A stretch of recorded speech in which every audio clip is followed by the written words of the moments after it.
Om Tatchakshur Devahitam Purastat Shukramucharatam Pashima Sharada Shatam Jivima Sharada Shatam Srinayama Sharada Shatam Prabhama Sharada Shatam Adina Siyama Sharada Shatam Dau Shantihi Antariksham Shantihi Prithivi Shantihi Apa Shantihi Oshadhaya Shantihi Vanaspataya Shantihi Vishvedeva Shantihi Brahma Shantihi Sarvam Shantihi Shantireva Shantihi Same Shantiredhi. From the Yajurveda. O Lord, thou art pure and self-effulgent, we adore thee.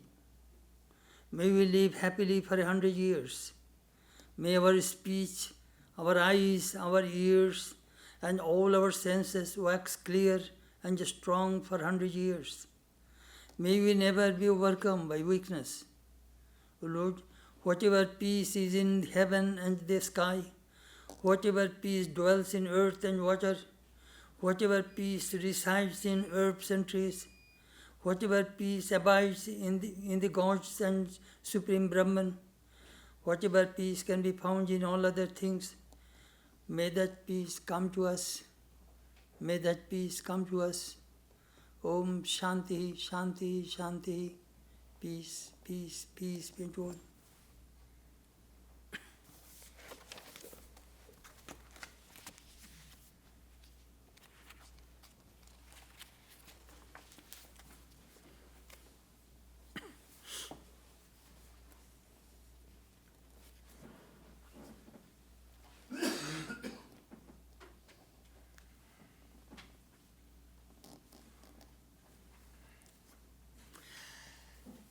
This morning our subject is history of Sri Ramakrishna Lilaprasanga,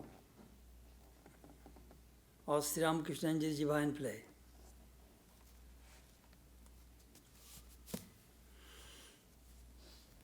Every religion is guided by scripture.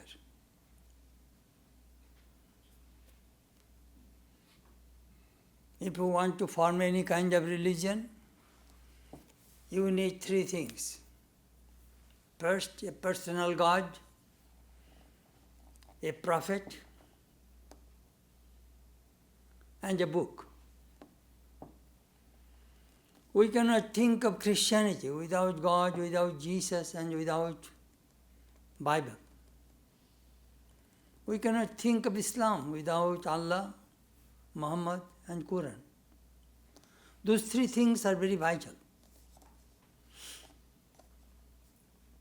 Religion and the scripture. Very interesting. Judaism, we have Torah.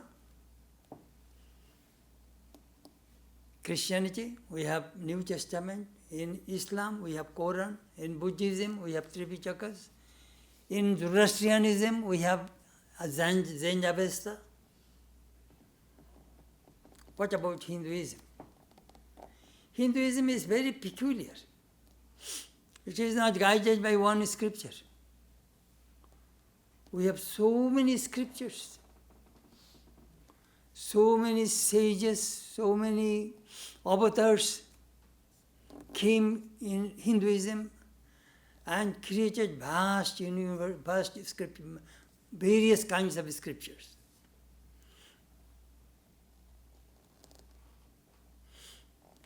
Generally, scripture develops from the life of the avatar and his message. Bible, Christ's life and his message. So, what about Sri Ramakrishna scripture? Sri Ramakrishna scripture is Sri Ramakrishna's life that we are going to talk about today, and his message, the Gospel of Ramakrishna. So Sri Ramakrishna and his divine play, which is in Bengali called Sri Ramakrishna Lilaprasanga, and Gospel of Ramakrishna, which is Sri Ramakrishna Kathamrita, these two books are Ramakrishna scriptures. life and message.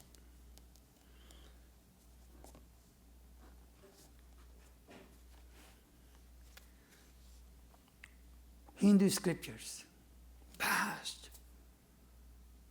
The Vedas, the Puranas, Ramayana, Mahabharata. Valmiki wrote Ramayana based on Rama's life and message. Krishna wrote Bhagavatam and the Mahabharata based on Krishna's life and Krishna's message.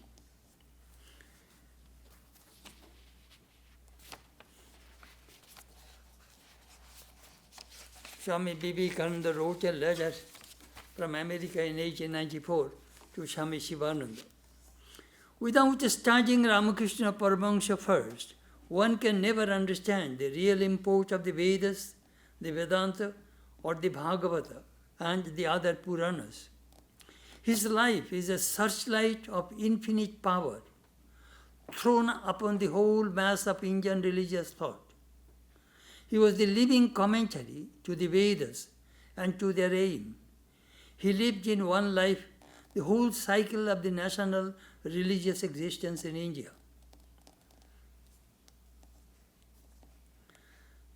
Very important, Sri Ramakrishna's life. Avatar. The question arises, does God descend? Swami Sharadananda answered, yes. Sri Ramakrishna told us, he who was Rama, he who was Krishna, verily in this body as Ramakrishna. That he said even before 2-3 days before his passing away, he told Vivekananda. Swamiji was watching Sri Ramakrishna and saying that in this critical moment, if he could just reveal his true nature, I shall believe it. Then Sri Ramakrishna said the same thing. He who was Rama, he who was Krishna, verily in this body as Ramakrishna.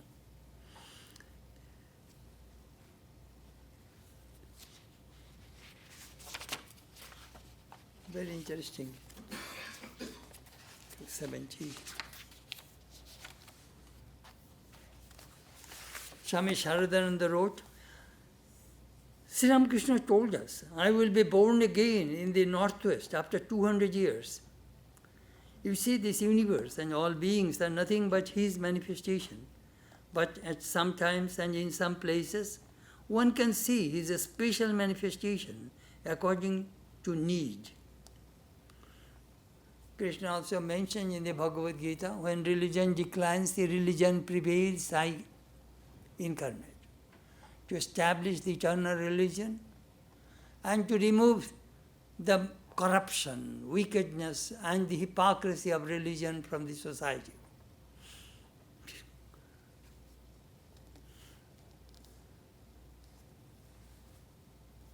First, Ramakrishna's biography.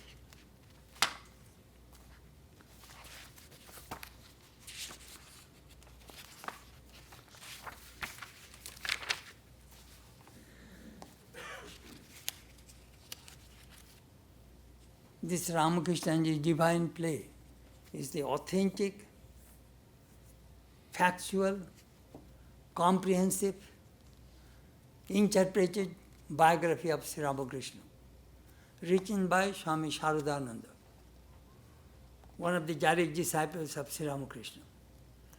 I shall go step by step just to give you the idea that how this great scripture came into existence. First, if you want to do something, you need some preparation. A great thing needs great preparation. A small thing needs small preparation. So, we find Swami Sharadananda.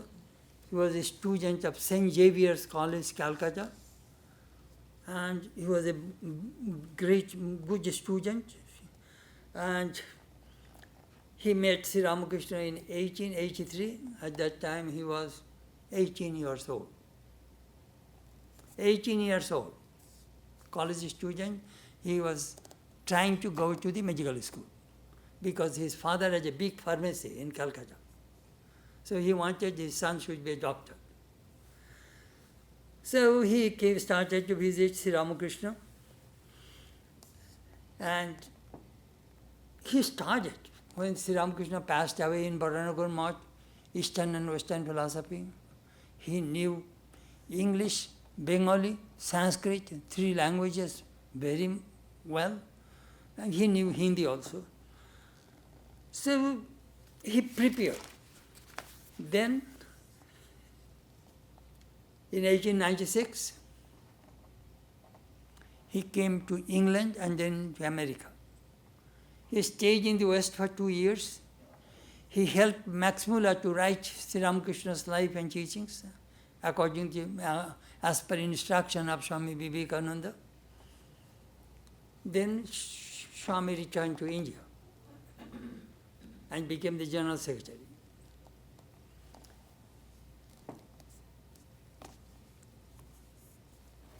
Preparation.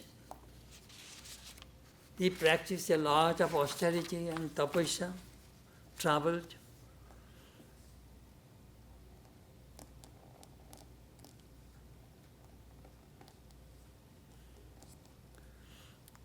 He was thinking, only through intellectual or book knowledge will not be enough to write Sri Ramakrishna's biography.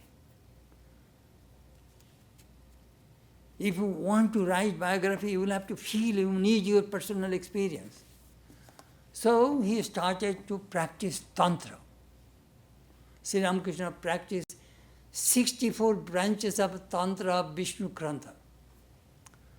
So he took permission from Holy Mother and Swami Brahmananda and practiced Tantra from his uncle, who was a great Tantric.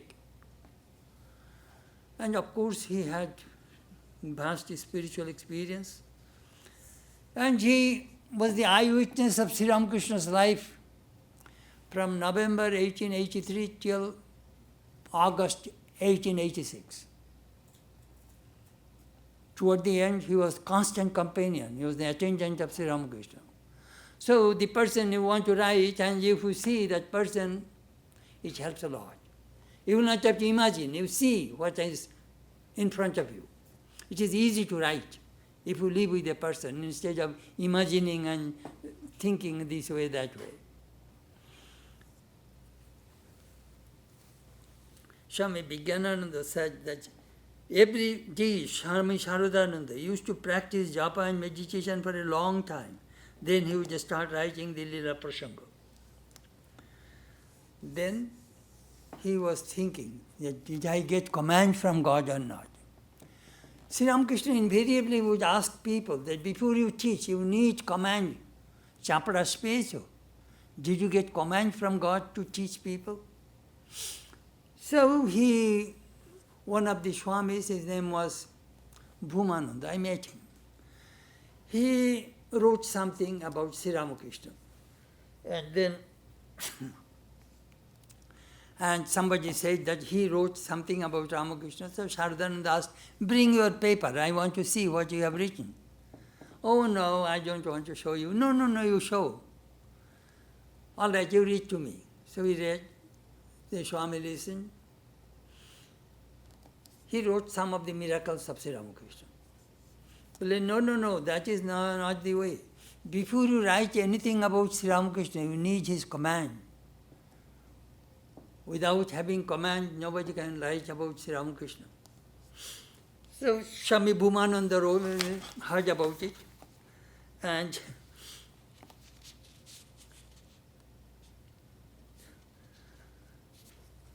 they said, Maharaj, why don't you write about Sri Ramakrishna? Well, if I get a command, I shall write. So it was 1909. Swami Sharadananda started to write Lilaprasanga. Then the Swami asked, did you get any command? That is none of your business. Swami replied.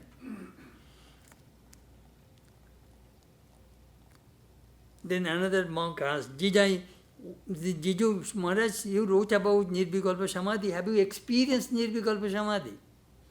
Swami replied, did I waste my time cutting grass that is living meaninglessly when I lived in the company of Sri Ramakrishna? Read the chapter on Samadhi in Sri Ramakrishna and his divine play. I have not written anything about Samadhi without experiencing it myself. That is it. Christopher Isherwood also mentioned that although Saradananda did not begin his work until more than 20 years after Ramakrishna's death, there is no doubt of its authenticity. Many of those who had known Ramakrishna were alive, and Saradananda carefully compared his memories with theirs. The great master has also the value, having been written by a monastic disciple who has actually shared the extraordinary experience he described. Nothing beyond my spiritual experience has been recorded in this book.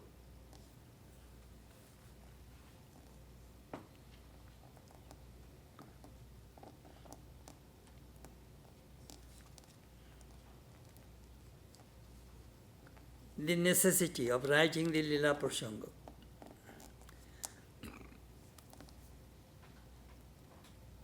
Girish Chandra Ghosh asked Saradananda to ask Swamiji. Swamiji said, no, I cannot write about Sri Ramakrishna.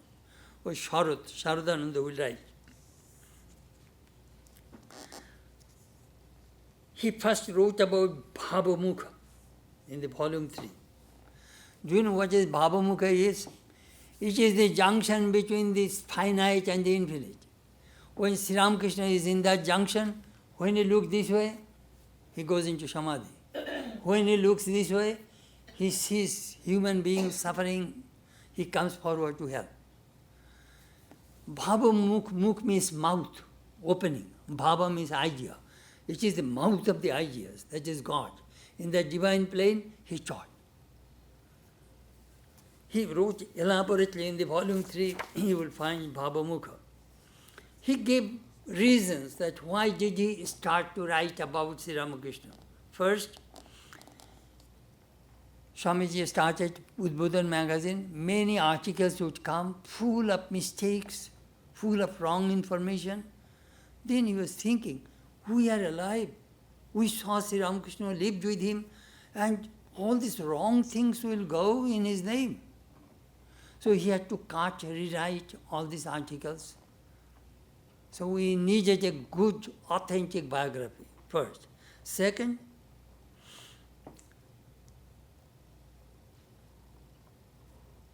before Ramakrishna's, this Lilaprasanga started in 1909, before it came, there are several biographies about Ramakrishna. The Brahmos, Girish Chandra Sen wrote the Gospel, Ramchandra Datta, Suresh Chandra Datta, A.M., several people. I think I gave a list. 10 or 11 people wrote about Ramakrishna. Many of them are full of mistakes. No, and those are not full biography either. Some partial thoughts of Ramakrishna they wrote. So we needed a comprehensive biography.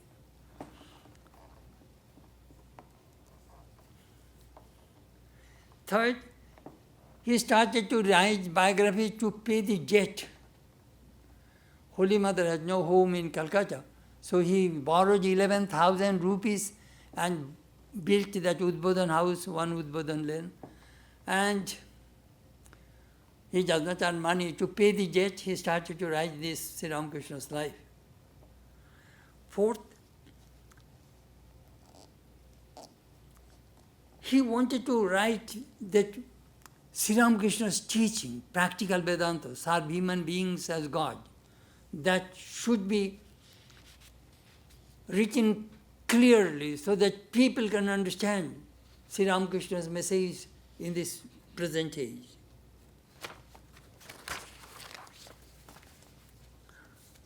Fifth, some people started to criticize Swamiji that he did not preach Hinduism. He tried to show in this book how the Sanatana Dharma, the real eternal religion of the Hindus, are connected with Sri Ramakrishna, how Sri Ramakrishna developed, enriched this Hindu religion. Another thing, some people try to imitate Girish Chandra Ghosh. Power of attorney. Oh, Ramakrishna, I gave my power of attorney to you, you look after me. And at the same time doing all sorts of things, bad, good. Well, that is not power of attorney. Power of attorney means 100% self-surrender. You are befooling yourself, saying those things. Power of attorney is not so easy. So, Girish is doing this, so they are trying to imitate others. So Sri Ram, he wanted to clarify that thing. So he wrote a long chapter in that connection and showed Girish that the power of attorney. That is very, very important. Perhaps you will see in volume 3, I think first chapter or second chapter, he wrote elaborately about it. Preparation necessary, he began to collect materials. He found that most direct disciples are now going from this world one after another. Still Holy Mother is alive, Swami Brahmananda is alive, Girish and some other important disciples are alive. So this is the time I must collect materials. So he started to collect materials. He gave an announcement in the newspaper, in Udbodhan magazine, and said, please send all the information to us. We need information. Sri Ramakrishna's household disciples, monastic disciples, from them he collected the materials. Not only that, he went to Kamarpukur. He asked the villagers who knew Sri Ramakrishna, his early life. I need materials to write about his early life. We came toward the end of his life. We do not know anything about his early life. So he went to Kamarpukur village, Shihor, and collected materials from the villagers. Moreover, he got materials from Holy Mother, Hriday, nephew. He is the only person lived 27 years with Sri Ramakrishna. 1855 to 1882. This person is the eyewitness of Sri Ramakrishna's sadhana, 12 years in Dakshineshwar. So all these materials he was collecting. After Sri Ramakrishna's passing away, sometimes Hriday used to come and visit Baranagar Math. And the monks used to give him lunch, and he used to tell all the stories, and the monks would write down. I am just telling you this, you can understand the authenticity of the books, how this Sharadananda collected information about Sri Ramakrishna.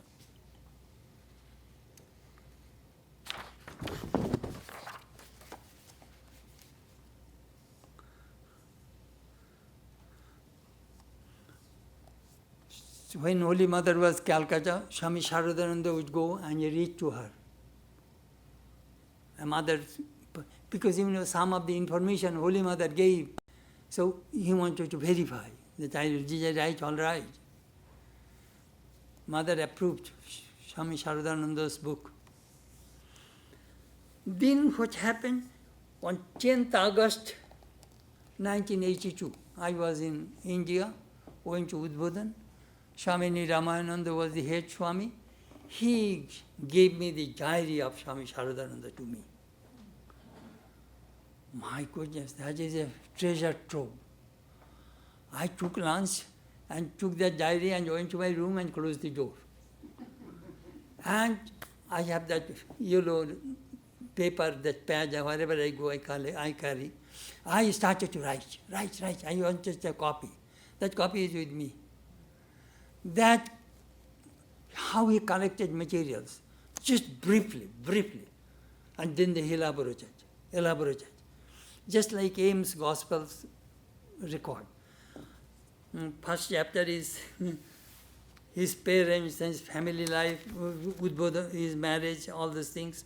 Second chapter, Jhamapukur, at the age of 17 when Ramakrishna came to Calcutta. Then Dakshineshwar, and then Brahmani, Bhairavi Brahmani, and Swami Totapuri, and then other episodes. These things I wrote in English. This book will come soon. See God with Open Eyes. This lecture is one of the chapters of that book. Anyhow, what happened, seeing these notes, you can visualize Sri Ramakrishna's life. Do you know the problem? Problem is Sri Ramakrishna died in 1886 and he started to write in 1909. After 23 years, this man started to write the biography. So he needs all information as far as possible to write in a chronological way. Very difficult. It is not so easy. Then what happened? The triumphal march of the Lilaprasanga.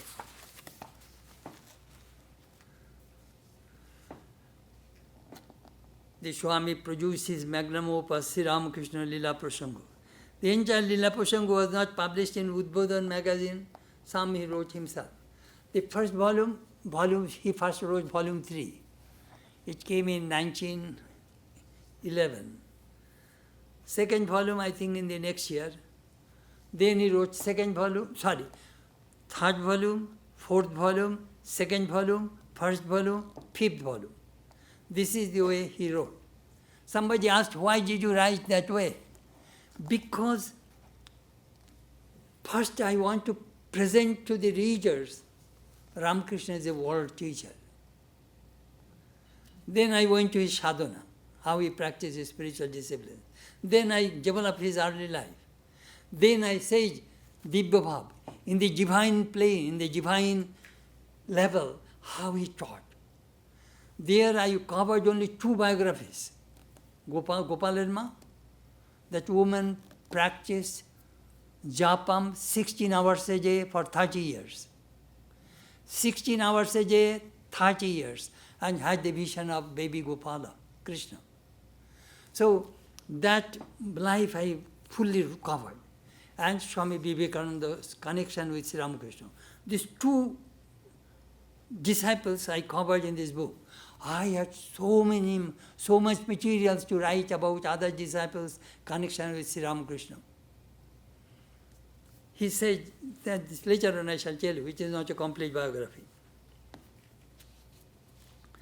So he collected the early life from Hridoy, Ramlal, and Kamarpukur villagers. Second volume, he got materials from Hridoy, who was the witness of Sri Ramakrishna sadhana. Volume 3,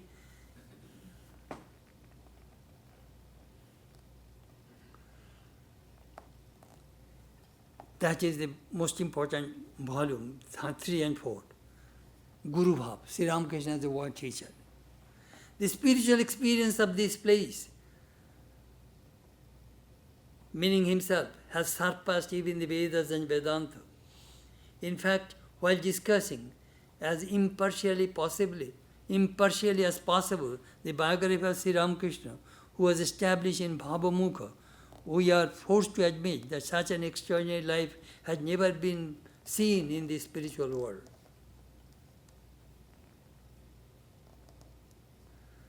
Then the 4th volume came, and the 5th volume I already mentioned. Finally he wrote, when we first started writing of the divine play of the Master, we never imagined that we would proceed so far. It was possible only by his inconceivable grace. We bowed down to the Master again and again and offered this volume to the reader. Extra information about Lilaprasanga. It was in 1945, Swami Lilaprasanga, a grandson of Yoginma, wrote about Swami Sharadananda's intention to write the 6th volume of the Lilaprasanga. So he published Swami Sharadananda's diary in his book, Ramakrishna Sharadamrita. So when I think I was in Hollywood at that time, I translated those extra information about the Lilaprasanga and sent to Vedanta Keshari magazine, and those things are published. So I put those things also in this volume. Very interesting that he wrote, this information I got from Gopalma, this from Yoginma, this from Swami Brahmananda, this from Premananda. In his notebook, in his diary, he wrote the materials, the information, the episodes about Ramakrishna and wrote a big diary. After writing these 5 volumes, he was collecting more materials to complete the biography of Sri Ramakrishna. But it was not done.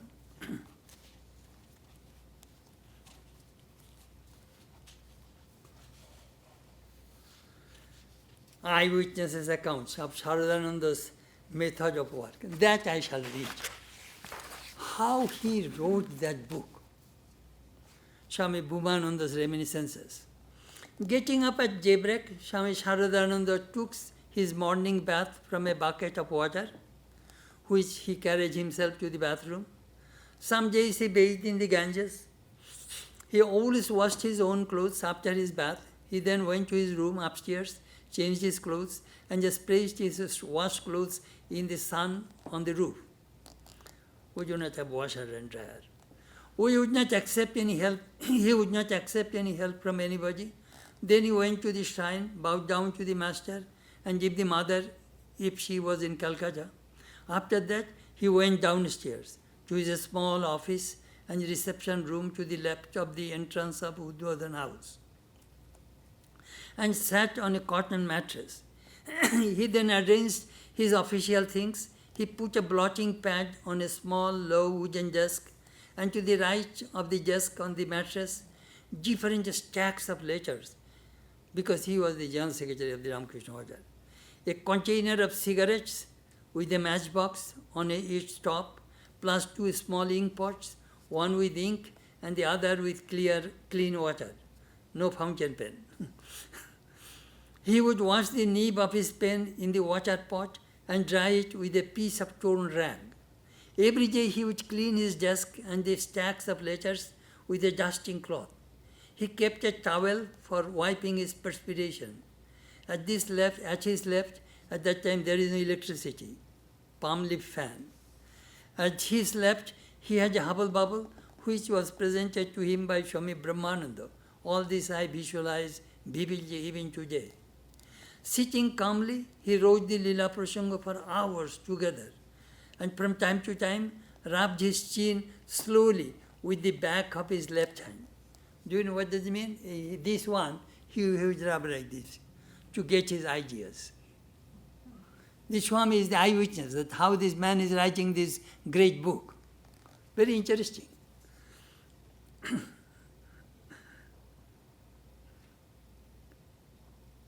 After lunch, as he was busy with writing, he did not have his lunch with others. After lunch, he would take a little rest for an hour and a half on the mattress in his office. In the afternoon, he washed his mouth and again started to write Lilaprasanga. Again, during tea time, he took tea with us. Before the Vesper service, Swami Sharadananda would wind up his office. He arranged his files and letters in such a beautiful way. It seemed his every action was perfect. Then the devotees would arrive and they would discuss various topics. We observed in those gatherings that everyone was a speaker, but Swami Sharadananda was mainly a listener. Sometimes he would answer questions of the devotees. Occasionally he would go to Belur Math and just stay for a couple of days. He spoke calmly. He could write English and Bengali correctly, and his pronunciation of Sanskrit, English and Bengali was perfect. His life and actions reminded us that his very nature was perfect. That is an eyewitness's account. Very interesting. This man, how he wrote. The other Swami wrote more or less similar. He would lie down, putting his head on the. It is a thick mattress on the floor, and everybody can come and sit in front of him. No table, no chair. Cross-legged, the small desk. I put that picture also in Holy Mother's book, and this book also I put it. He himself said, what condition was there at that time in Udbodhan? Holy Mother was living upstairs along with Radhu, I was surrounded by devotees, and I had to keep the accounts also. The burden of the loan for the house was on me. I used to write the Lilaprasanga, sitting in the small room downstairs. Then nobody dared to talk to me, as I had no time to chat for a long time. If anybody would ask anything, I would say, "Be quick," and finish the talk briefly. People would think that I was egotistic. I could not write much about the devotees except Gopalma and Vivekananda, because there was so much material to write about the Master. When the mind was ready, only then could I write.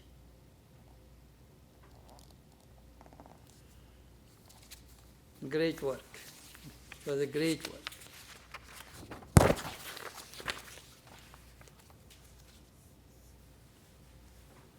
Problem? It was a very small room, a small house, and there are some monks who could not adjust or live in other monasteries. They would come to Udbodhan and got shelter from Holy Mother and Swami Sharadananda. Sometimes they would make noise, shout. One day Golapma scolded the monks. Sharat is writing such a serious book and you boys are shouting and yelling. Then Swami Sharadananda told Golapma, "Golapma, don't scold them. I told my ears not to hear them." He had full control over his senses. Language of Lilaprasanga. Language is the carrier of the ideas. Readers will abandon a book if its language is difficult to understand, cryptic, archaic, or bombastic. Very difficult. Do you know how does it work? English language evolved. Chaucer's English, 16th century.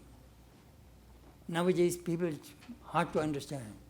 Shakespearean English, Bible's English, then Carlyle's English, Somerset Maugham's English, Isharu's English. Now we find Richard Jice's English. Language evolves. Same thing Bengali language. It came from Sanskrit. Vidyasagar's Bengali, Kali Prasanna Singha's Bengali, Bankim Chandra's Bengali. That Bengali are not used nowadays. People do not talk in that language. Rabindranath, Sharat Chandra, that language is very standard language. So one is called elegant language, written language, another is colloquial language. The way we talk, that way one should read, one should write. But do you know the problem? If you write such a serious book in colloquial language, it will lose its gravity, power. So when the dialogue came, he put colloquial language. But regular language is very elegant and very beautiful and poetic. Language is very, very important. After coming to America, I learned it. Do you know what? American people will open a book. If they see difficult words, understand, they are lazy. They will not open the dictionary, you know. The moment they will see, it doesn't make any sense. Then they will close the book. That is the American way. That is the reason Prabhupada Swami used to tell me, write, but it must be edited by the American people. Because language is theirs. The way they want to understand, they want to see the same thing in the book. That is the reason I have 4 or 5 American editors. The language is theirs. We are born and brought up in British English, but you know that English does not work. It is good, but some are not very understandable.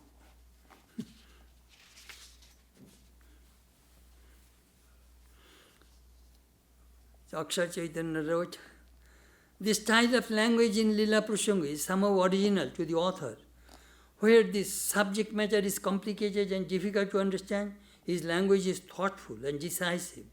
Where the description is of the master's Leela, where the language is simple and light. When he described the highest spiritual truth, or experience, his language flowed and did not become sluggish or ambiguous. It seems that he is describing the events as an eyewitness. The style of Lilaprasanga's language was his own, which was powerful as well as beautiful. Very, very important, language.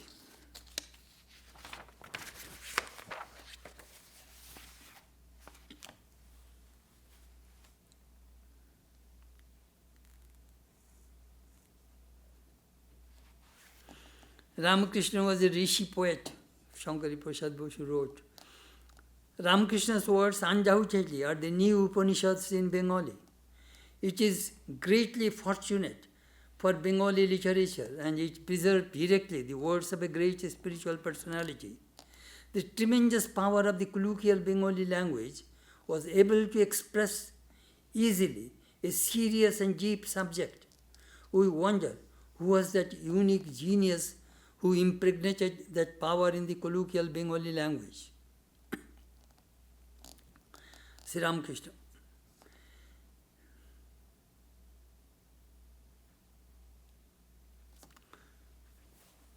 How do you know? How do you learn language? From mother language, mother tongue, from father, from friends. As a baby, we learn, we want to communicate. So we learn mothers and the father and friends and relatives. That is called mother tongue. You may not go to school, but you can communicate. There are many people, I think there will be 12 or 13% people in America, they do not have school. But they can talk English. That is, they learn mother tongue. Then when you go to school, we learn the alphabet, we learn the sentences, words, sentences, we read the writings of different writers, and I learn book language. That is called language proper. The more vocabulary you have, the more power of expressions you have. Vocabulary.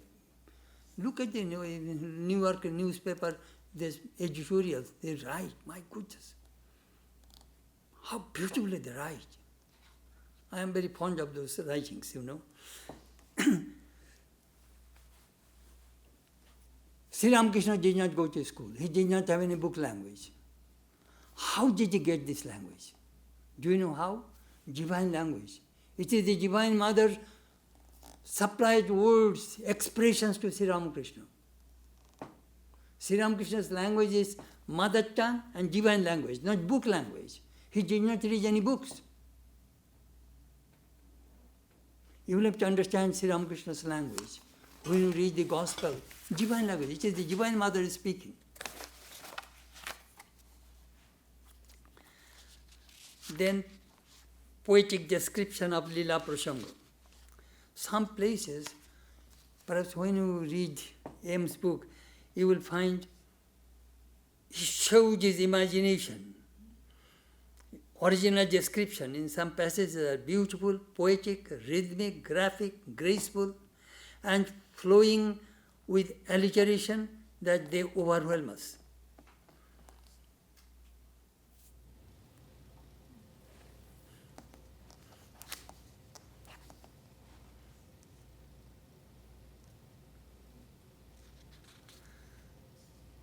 Description. Do you know why? What is the secret? We love Gospel of Ramakrishna. Why? M is writing the place, the persons who are present, the time, how Ganges is flowing, how is the weather, whether the rain. So all these things are details we find in the Gospel of Ramakrishna. Do you know what that means? That means he is taking you to that spot. You are visualizing those things which M described. Sharadananda, some places in the Lilaprasanga, he described. Early in the morning, it was a dim light of the dawn. Sri Ramakrishna is repeating his Sannyas mantra. Gopalma, at that time is going to, later, he is going to Sri Ramakrishna at the early dawn, to report Sri Ramakrishna that I have the vision of Krishna, of Gopala. All those things, the descriptions, they take us immediately to that spot, and as if we are witnessing that thing right now. That is called poetic description of the Lilaprasanga, that I wrote a section in this article.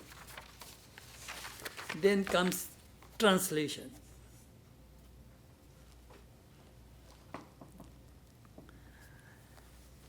Swami Chetanananda started to translate Lilaprasanga in 1915 and 16, 9 or 10 issues of the Prabhupada Bharata, but he could not complete it. Later on, Swami Sarvananda translated partly. Then in 1952, Swami Jagadananda translated Sri Ramakrishna, the Great Master, the big volume.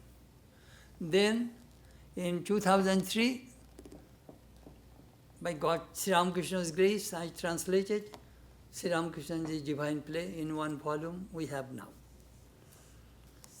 It is not easy to translate that book. You will have to know 3-4 languages. You will have to know Vedanta philosophy well. You will have to know both languages properly. You should not have any ego. You must know what is in the author's mind. You should not put your ideas there. Author should come. I remember when I was translating Sermon on the Mount according to Vedanta in Hollywood in 1971-72. One of the nuns told me, Swami, do you know there is a saying about translation into France? It is a little different way. If you want a beautiful girl, she will not be faithful. And if you want a faithful girl, she will not be beautiful. Similarly, if you want a beautiful translation, it will not be faithful. If you want a faithful translation, it will not be beautiful. That is the French people, they talk about translation that way. So he was telling, Swami, if you can bring the translation both faithful and beautiful, then bravo. Then really you did right. So I tried to translate the Lilaprasanga faithful and beautiful. Every word I meditated. And that is the way I wrote, I translated. Translation is not very easy. It is an art. If you translate literally, do you know what will happen? It would be laughing things. Let me tell you how Christian missionaries translated the Bible. In 1870, when in 1800s, sometimes the Srirampur missionaries translated the Bible into Bengali. So I bought a copy, I have that copy. In the Bible Society in Calcutta, Chowrangi Road, I bought a copy and they translated, love thy neighbor as thyself. They wrote Bengali, Jishu bolilen tumi tumar protibeshike prem karo. It does not make any sense to me. It is a laughing thing to us. Anyhow, they seeing the dictionary, they put the words. They do not know the language. It does not go that way. It should not be literal. At the same time, it should not be, it should be meaningful. It must carry the ideas. Anyhow, I am talking about language. Next, characteristics of Lilaprasanga.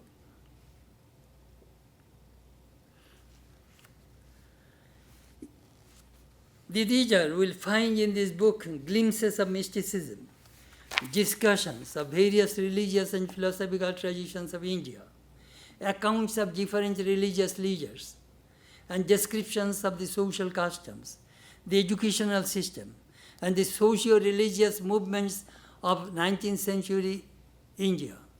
It is really astounding how Sri Ramakrishna, who had no formal education, overwhelmed the great savants and religious leaders of India with his spiritual power. In this book, the reader will see how Sri Ramakrishna, the avatar of our modern age, lived and behaved, how he practiced sadhana and taught spirituality, how he evaluated and trained his disciples by observing their physical characteristics and reading their minds as one would a book. How he used parables and folk tales in his teachings, how he laughed and cried, sang and danced, made jokes like an ordinary human being, and at the same time frequently experienced spiritual visions and samadhi. It is important to see how Sri Ramakrishna's divine life reflected his phenomenal renunciation, passion for truth, childlike simplicity, complete lack of egotism, longing for God, and love for humanity.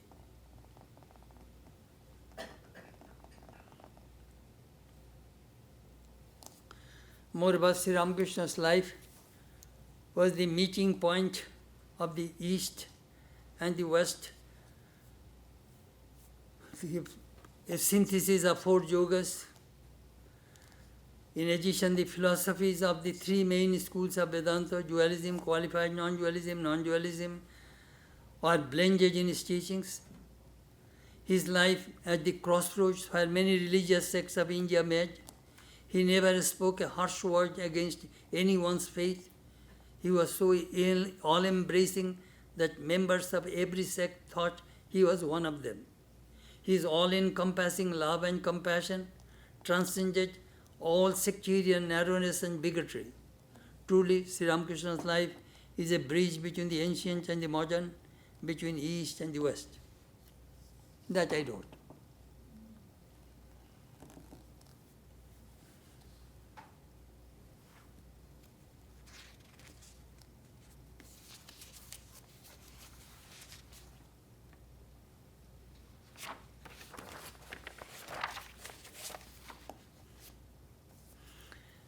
Lilaprasanga, an incomplete biography.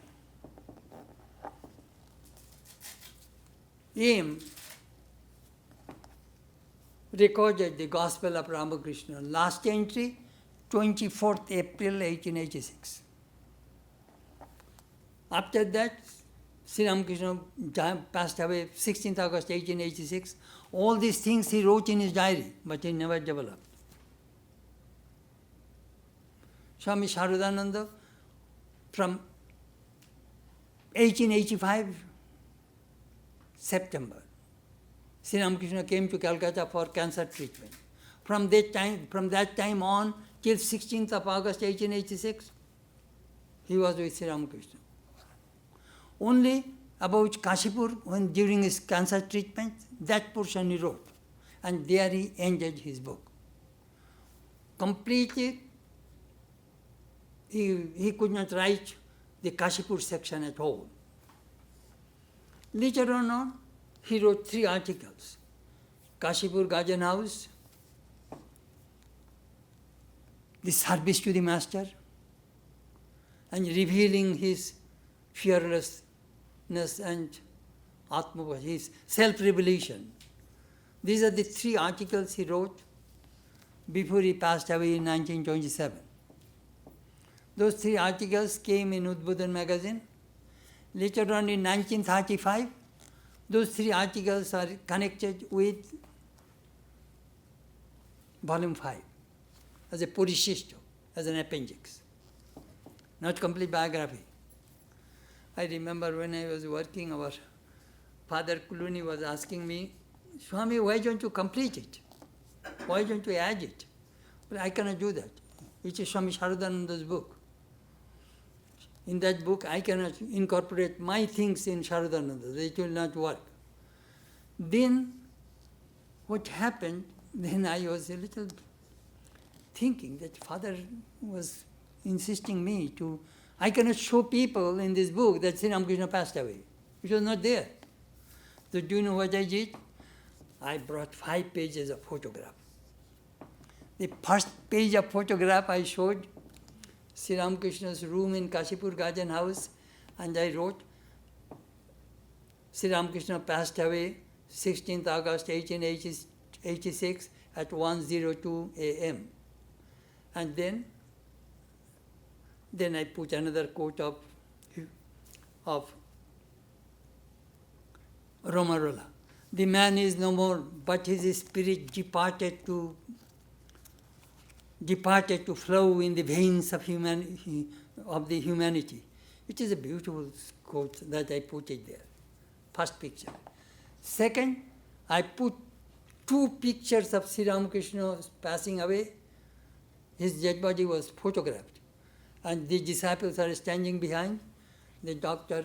Mahendrlal Sarkar gave 10 rupees to the Bengal photographers so that Ramakrishna's body should be photographed, dead body. So those two photographs I put above, below, and we identified some people, and our graphic artist covered Sri Ramakrishna's body with flowers because we do not want to show the dead body. That is the second page.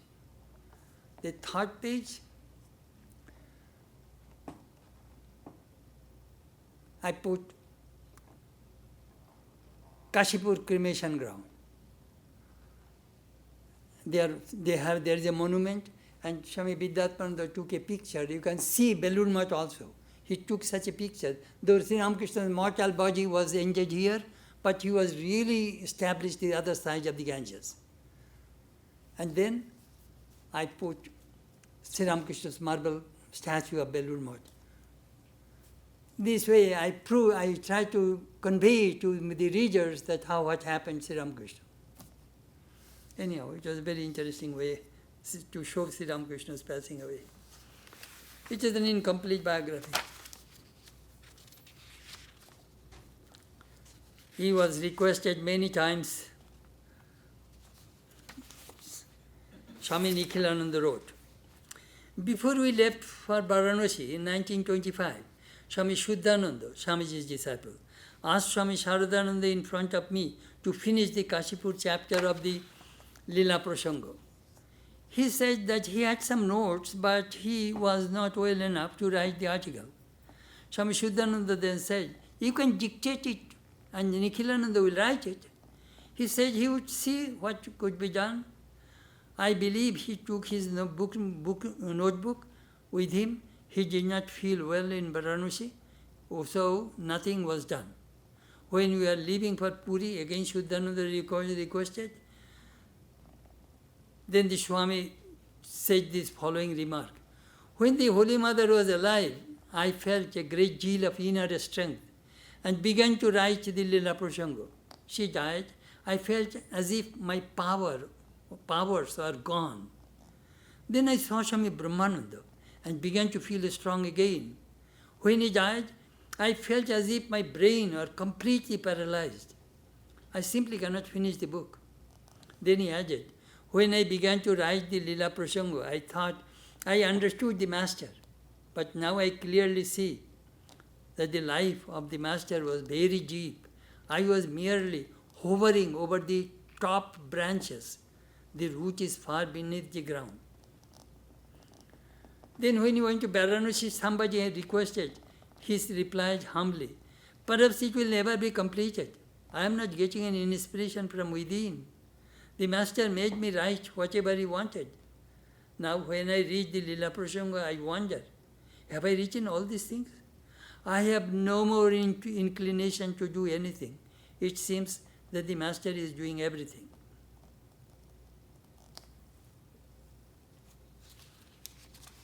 Book was not done. It was not finished.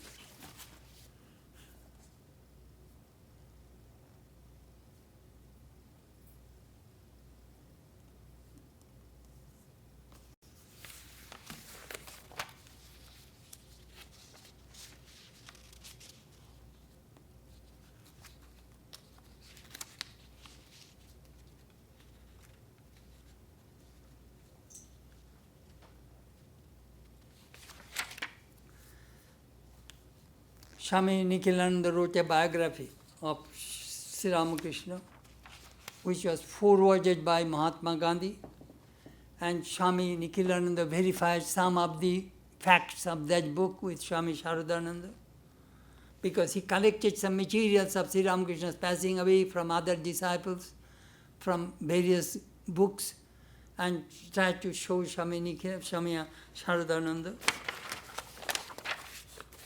and removed some of the mistakes from his writings.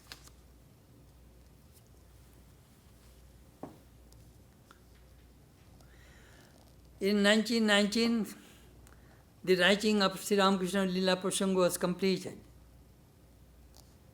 It took 10 years. Holy Mother passed away in 1920. Swami Brahmananda followed in 1922. Sharadananda realized the masters, the director of his drama was giving him a signal to wind up his own role. He began to pack his belongings and prepare to depart to the other world.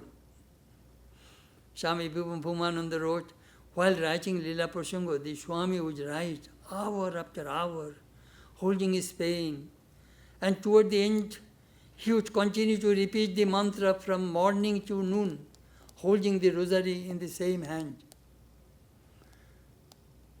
My work is done. Whatever Sri Ramakrishna wanted to work through me, it is done.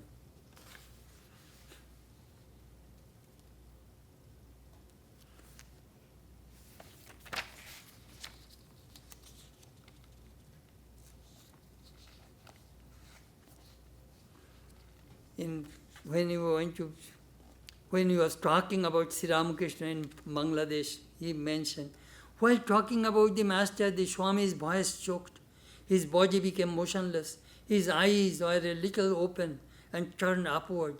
A couple of tears trickled from the corner of his eyes, and his breath stopped. A divine glow lighted his face. After some time, his external consciousness slightly returned.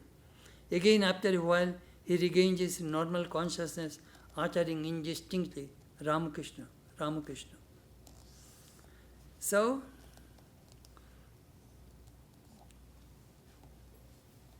Holy Mother said, Sharad's book has the all correct information. And so, Kathamrita. So these are the two books, the Ramakrishna and the Divine Plan, the Gospel of Sri Ramakrishna, or the Ramakrishna literature, or Ramakrishna scriptures. Writers of Ramakrishna's biography in the past, present and future are indebted to Sharadananda's Lilaprasanga. As long as the sun and moon exist, the Ramayana, Bhagavata and Lilaprasanga will also exist. Anyhow, it is a beautiful biography in one's, it is a different kind of biography, spiritual biography. You can, when you will read it, you will imbibe the spirit of Sri Ramakrishna. Thank you. He Ramakrishna Madhuram Tava Satcharitram Tvat Punya Nama Madhuram Madhuram Tadangam Sambhashanam Cha Madhuram Madhuram Cha Ganam Tat Kimnu Janna Madhuram Bhavati Tvadiyam. O Ramakrishna, your life story is sweet. Your name is also sweet. Your form is also beautiful. Your conversation is sweet. Your singing is also beautiful. Lord, is there anything which is devoid of sweetness in you? Om Shanti, Shanti, Shanti. Peace, peace, peace, 24.